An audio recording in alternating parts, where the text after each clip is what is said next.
जो एक पगड़ी और सिख सरदार की पहचान है ना, आप पूरे विश्व के अंदर कहीं भी चले जाना, कहीं भी उसकी पहचान यही है। अगर कोई बहन बेटी भी अपने आप को असुरक्षित महसूस कर रही होगी और उसको ये दिखाई देता है हमारे हिंदुस्तान का सिख या सरदार वहाँ पे मौजूद है, वो फकर से अपने आप को मजबूत महसूस करती माँ में।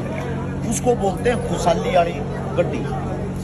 खुशहाल सिंह दैया दादाजी का नाम था और उसी गांव के अंदर बाबा साहब के शव को लेके एंट्री की थी।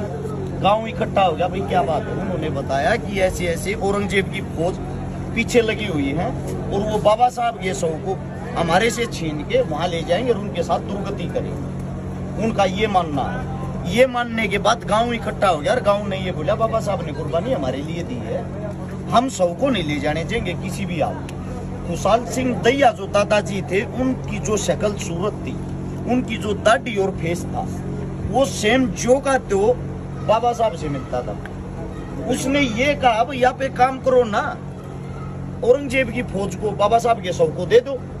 सब उसकी तरफ क्रूरता से देख रहे, कैसा आदमी तू, कैसी बातें बोल रहा।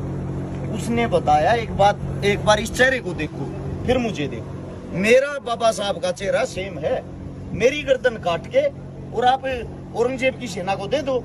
ये बात सुनते सब वहां के पक्के रह गए, जिंदा इंसान क्या बात बोल रहा। तब उन्होंने बोला भाई मैं ठीक बोल रहा हूँ, मैं मजाक नहीं कर रहा, मजाक का समय नहीं है। तो उसने बोला आपके शव को काटेगा कौन, काट के देगा कौन दान में। उसने बोला मेरे शव को मेरा खून काटेगा, मेरे पोते काटेंगे, मेरे बेटे काटेंगे, क्योंकि जिंदा दिल इंसान है। हमारी जो कौम है, हम जहाँ पैदा हुए हैं, संघर्ष करना और रक्त बहाना हमारा फर्ज है।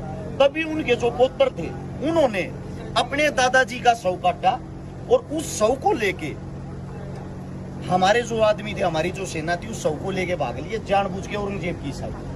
औरंगजेब की जो सेना थी उन्होंने उसी टाइम उस शव को अपने कब्जे में ले लिया। वो खुशी के मारे उस शव को लेके दिल्ली की तरफ बढ़ लिए और बाबा साहब के शव को लेके वहां से पंजाब की तरफ रवाना कर दिया गया। समस्त गांव वहां से उस शव को कम से कम 50 किलोमीटर तक साथ चल के छोड़ गया। तो हमारा जो प्यार प्रेम था, अगर आप राजनीति की तरफ भी जाओगे, हिंदुस्तान की जो राजनीति थी, हिंदुस्तान की सरकार को पंजाब चलाता था। ये बात तब की है जब पाकिस्तान हिंदुस्तान एक साथ थे। जब जो राजनीति थी, राजनीति ने ये देखा कि जो पंजाबी लोग हैं, सरदार लोग हैं, पंजाब है, वे ज्यादा मजबूत, उनको कमजोर कैसे किया जाए। 40% हिस्सा बंटवारे में उन्होंने हिंदुस्तान की तरफ छोड़ दिया, 60% पाकिस्तान में चला गया। बीच की दरार पड़ गई, हमारे आदमियों को अलग अलग कर दिया। उसके बाद भी उन्होंने देखा कि जो पंजाब है वो अभी राजनीति में सर्वश्रेष्ठ, उसको कमजोर कैसे किया जाए। तब हमारे बीच हिमाचल निकाला था, फिर हरियाणा निकाल दिया। हरियाणा निकालने के बाद जो 66 से 80 का जो दौर था, उसके बीच में कुछ चीजों को लेकर रिश्ते इतने खराब कर दिए कि ये आदमी एक दूसरे की शक्ल देखना पसंद ना करे। और उसके बाद जो 84 का हमला हुआ, 84 में जो दंगे हुए ना, उन दंगों में सरदारों को इतना बदनाम कर दिया गया कि कहीं आपको कोई दाढ़ी वाला भी दिखाई दे तो ये लगा लो ये आतंकवादी।